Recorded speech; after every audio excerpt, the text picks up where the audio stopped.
When something is important enough, you do it even if the odds are not in your favor. I do think there is a lot of potential if you have a compelling product and people are willing to pay a premium for that. I think that is what Apple has shown.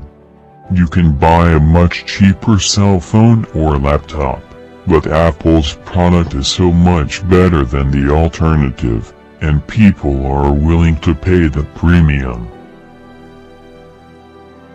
What makes innovative thinking happen? I think it's really a mindset.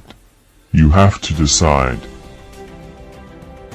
A company is a group organized to create a product or service, and it is only as good as its people and how excited they are about creating. I do want to recognize a ton of super talented people. I just happen to be the face of the companies. I've actually not read any books on time management. I would just question things. It would infuriate my parents. That I wouldn't just believe them when they said something cause I'd ask them why. And then I'd consider whether that response made sense given everything else I knew. It's okay to have your eggs in one basket as long as you control what happens to that basket.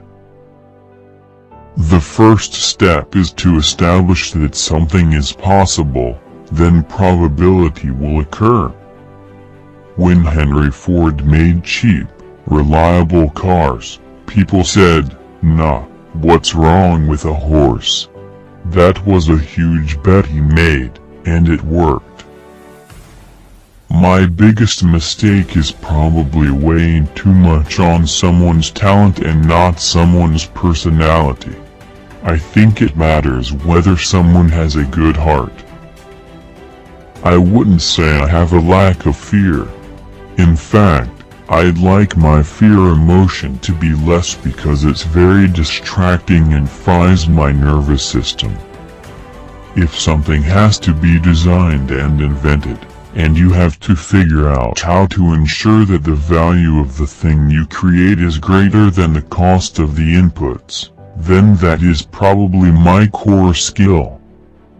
I say something, and then it usually happens. If you get up in the morning and think the future is going to be better, it is a bright day. Otherwise, it's not. I think the best way to attract venture capital is to try and come up with a demonstration of whatever product or service it is and ideally take that as far as you can. Just see if you can sell that to real customers and start generating some momentum. The further along you can get with that, the more likely you are to get funding. I think it's very important to have a feedback loop, where you're constantly thinking about what you've done and how you could be doing it better. I don't believe in process.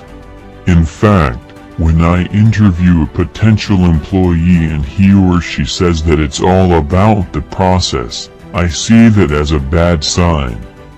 The problem is that at a lot of big companies, process becomes a substitute for thinking. You're encouraged to behave like a little gear in a complex machine. Frankly, it allows you to keep people who aren't that smart, who aren't that creative.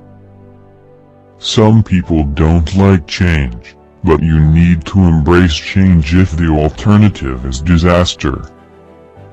I don't spend my time pontificating about high-concept things. I spend my time solving engineering and manufacturing problems.